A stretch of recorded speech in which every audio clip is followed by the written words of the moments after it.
बाळा, फक्त 1 मिनिट. माझा हा संदेश चुकून तुझ्या समोर आलेला नाहीये.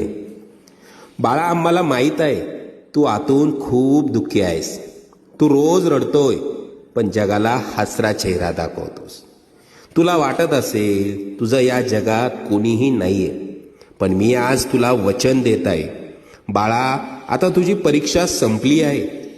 ज्या संकटांनी तुला घेरलंय त्याचा शेवट आम्हीच लिहिलाय. माझ्यावर विश्वास ठेव.